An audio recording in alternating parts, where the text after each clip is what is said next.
L'espai de l'home curiós.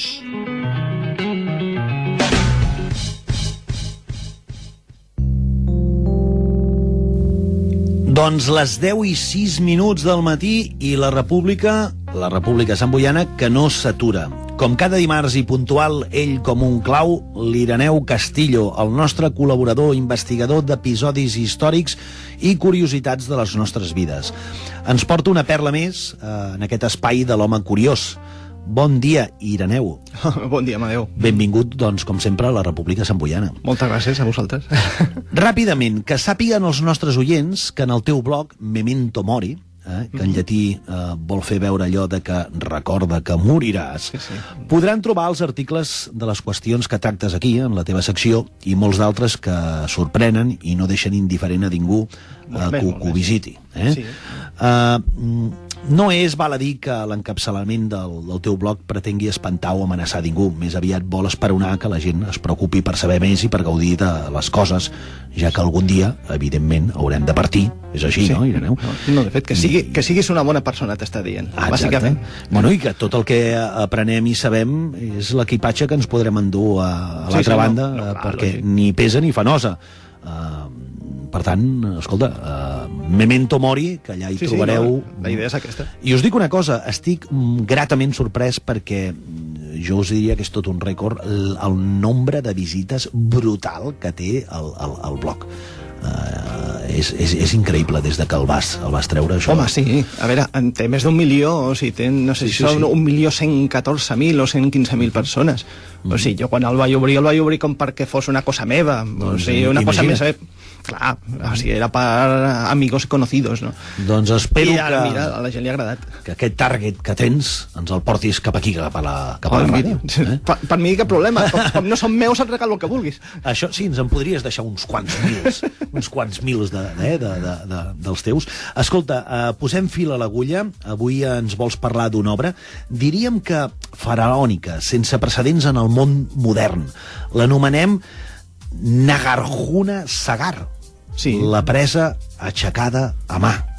Sí, efectivament. Doncs escolta, explica'ns exactament què és això, què va passar, per què i les conseqüències de tot plegat, perquè crec que és brutal.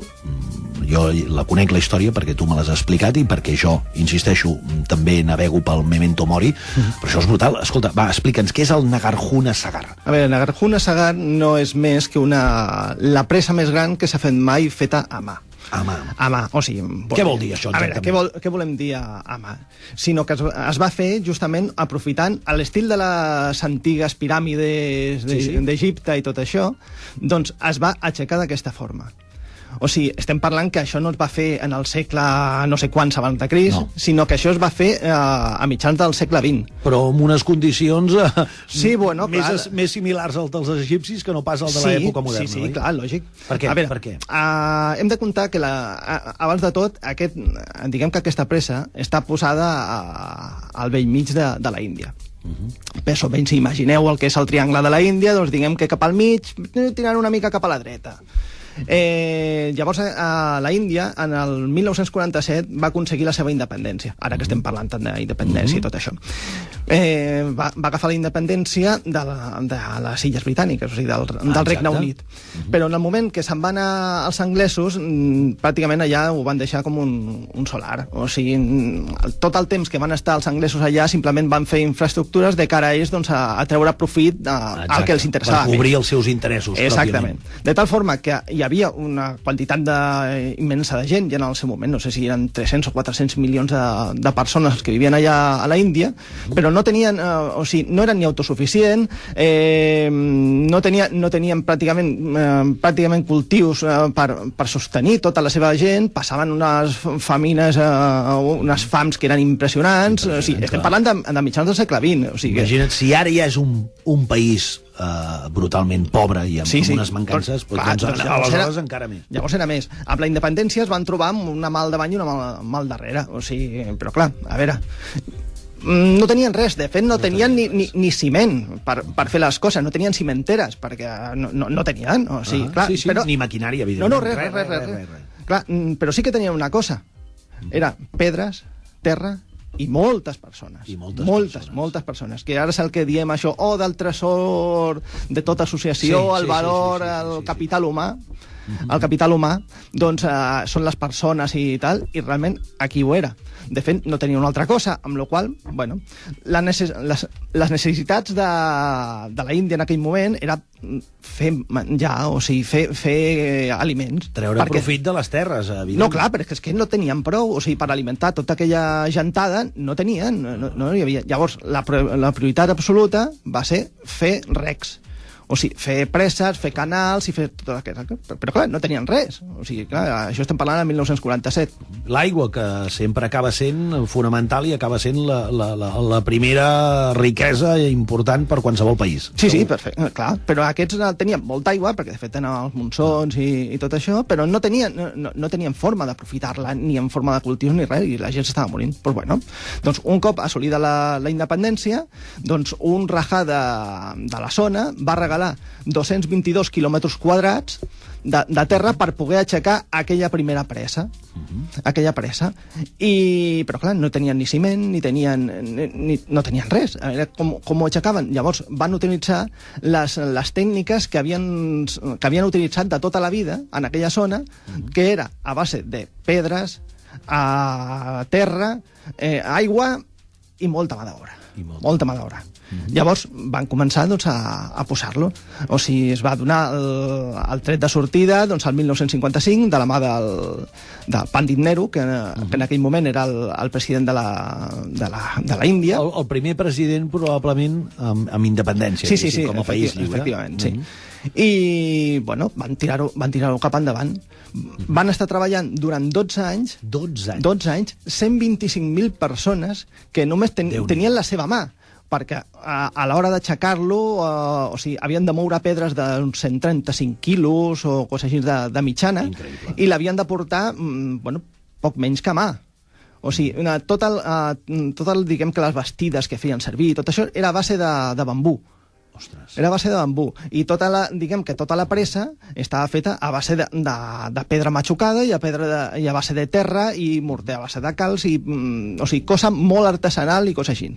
Increïble, perquè això ho expliques i fins i tot és difícil d'imaginar, perquè penses, home, 125.000 persones. Sí, o sigui, allò era un formiguer. Pràcticament aquests estarien treballant dia i nit. Bueno, clar, no té problema. A veure, 125.000 persones fent torns al que vulguis. Perquè ens imaginem la magnitud de tot plegat.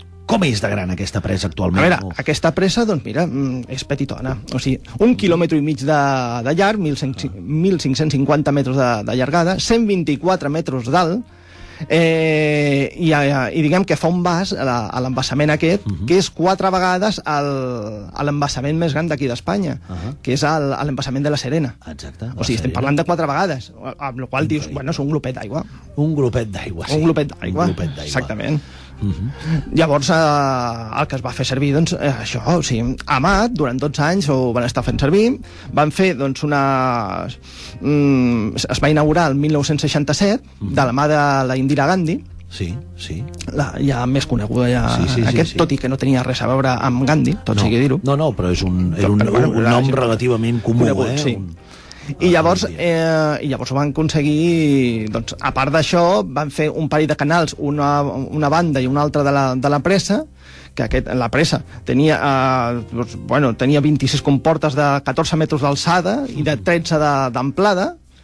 Sí, clar, parlem de números molt... És una barbaritat per haver estat feta, diguem que, amb la mà de la gent. Sobretot, clar, és que aquí és el punt d'inflexió. El que la gent que ens escolta han d'entendre ja no és la magnitud, que ho és, i molt gran, sinó en les condicions en les que això es va fer. I, esclar, la gent suposo que no se sentirien com a esclaus, encara que de vegades devien ser tractats com a tal, perquè per ells era important aixecar aquell país i aixecar, doncs, aquesta pressa. És que aquesta pressa va posar en regadiu 5.800 quilòmetres quadrats d'extensió de terrenys per cultiu. Clar, de passar de ser allò secar que et dona 4 cosetes a ja fer una producció tremenda. Exacte. Clar, o sigui, llavors la gent allò ho veia com una cosa pròpia. Havien assolit la independència diguem que del Regne Unit. Sí. I, bueno, havien de fer coses perquè no podien estar això. Però, bueno, és el que diem, la gent... La força de la força de la gent, o sigui, moltes vegades no ens adonem, o sigui, veus lo de la Via Catalana, 2 milions de persones, aquí, tot allà, o sigui, la unió realment fa la força. I en aquest és que era exactament això. Si no hagués estat per 125.000 persones que hi havia, allò no l'haguessin aixecat. Suposo que, malauradament, també deuen haver-hi les xifres de desgràcies que ens parlen de segurament... Bé, els accidents que devien haver-hi, perquè amb una magnitud així d'obra... Però és que en proporció, clar, tampoc no eren tants. No és tant. O sigui, perquè de 125.000 persones que estaven treballant allà a mà, sense cap seguretat, no ho veiem com ara, que va amb els seus cascos, que va vestides de bambú, sense cordes... Vestides de bambú, que a veure, que tampoc no ens enganyem, les vestides de bambú es fan servir ara a Hong Kong per aixecar els gratacels. És cert, tanta cosa no és això. És material molt flexible i alhora molt fort, també s'ha de dir. Però, esclar, visualment... Clar, o sigui, des del punt de vista d'Occident, és que allò ve una ventada i se l'emporta. Però, bueno, ells feien servir les seves tècniques. Bueno, doncs, tot i així, van morir 162 persones, de les quals 8 enginyers. Bueno, la proporció... Malauradament, sempre la mort d'una persona és un dol i és una desgràcia. El que passa que, sense voler ser freds, però és el que tu dius, Ireneu, 125 persones de 125.000 durant 12 anys, això vol dir que, a veure, que van treballar amb una efectivitat bastant alta. De fet, compten que mentre que estaven fent les obres, clar, allò era un formiguer de gent aixecant les pedres i tot això. I llavors, l'ambaixador nord-americà a la Índia, que era el John Kenneth Galbraith, deia que es va posar a plorar. Bueno, diuen que es va posar a plorar, treu alguna llagrimeta o una cosa així, però dius... Segur que no va col·laborar gaire, però bueno, mira, sempre queda fi al veure allà tanta gent, emociona. És una mica, suposo que és una mica la manera d'explicar que fins i tot algú estranger i d'Occident, si es pot dir així, es devia emocionar de veure aquella gent amb aquella perseverança. Home, és que tu imagines i veure tanta gent, diguem que treballant per un bé comú, o sigui, allò ha d'emocionar qualsevol. O sigui, a veure... Per això que després veus aquí una associació que hi ha una dotzena de persones que estan treballant aquí i s'estan deixant allà la carcanada i tal, doncs tu imagines, si en comptes del 10% de l'associació sigui el 100% de l'associació el que estigui treballant. Es poden aconseguir moltes coses. La força que té una persona és impressionant, doncs multiplica-ho amb tota la gent que vulgui col·laborar. Doncs sí, és tal qual. Esclar, insisteixo, costa d'imaginar encara que avui en dia seria una feina molt feixuga i amb grans maquinàries i ja hi estarien força temps. Imagina't el que es devien trobar aquests pobres, vull dir. Bueno, pobres amb el sentit del que era el patiment aquest segurament per aixecar això. Home, a veure, clar, no va ser gratis tampoc amb això. O sigui, a veure, el que passa que no tenien rúpies en aquell moment. O sigui, no tenien diners, llavors havien de fer-ho d'alguna forma perquè si no el país no ens anava cap pistraus. Suposo que actualment aquesta presa continua funcionant i a més sense problemes ni d'esquerdes ni de coses... No, res. Fantàstic. L'únic problema és que quan van aixecar-ho doncs van haver de desplaçar 24.000 persones de la zona, perquè clar, lògicament allà n'hi havia poblets, aldees, pobles més grans o coses així que els van haver de... Això que em penso que no va ser fins als 90 o coses així que van acabar de col·locar-los a tots. Però bueno, clar, a veure, després d'aquesta han anat moltes altres preses, a la Índia ha començat a pujar una mica, vale que tu vegis diguem que tots els suburbis de Bombay, doncs que allò és pobre com a rates, però, bueno, té la força de la gent mateixa de la Índia és la que està aconseguint de treure el país endavant. I dius, bueno, o sigui, alguna cosa bona deuen tenir aquella gent, no?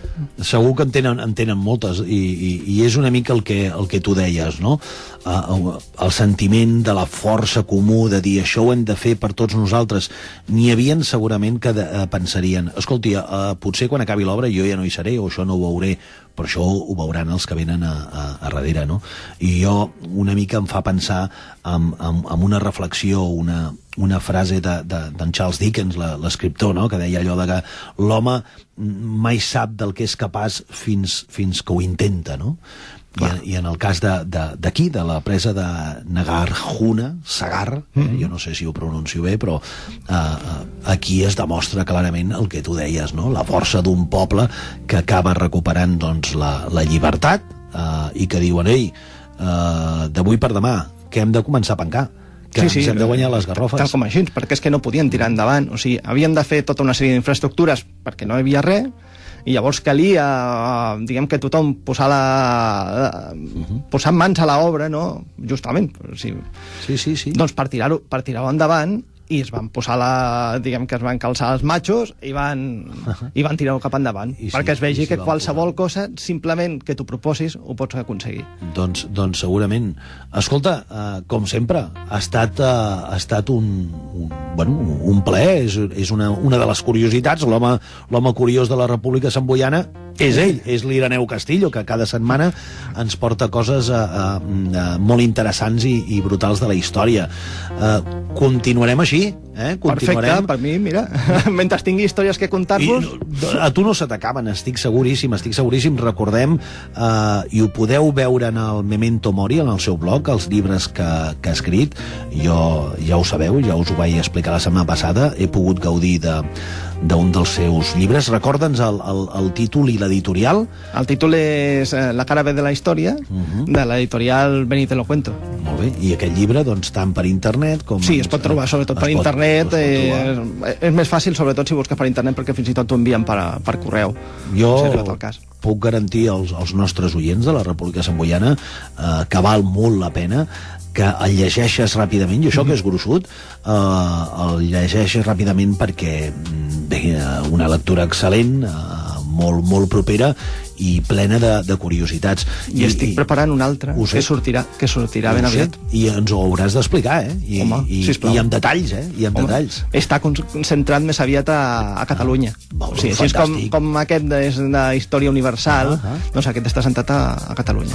Però bueno, ja quan tingui alguna cosa més lligada ja us ho faré. Ja en tinc ganes de veure què ens explicaràs. Però també la setmana vinent, tots els dimarts, aquí, a l'Ireneu Castillo, l'home curiós. Gràcies, company. Moltes gràcies a vosaltres. I bona curiositat. I que no falti. Que no falti, que nosaltres en necessitem a tu i a la teva curiositat. Gràcies, Ireneu, com sempre. Gràcies,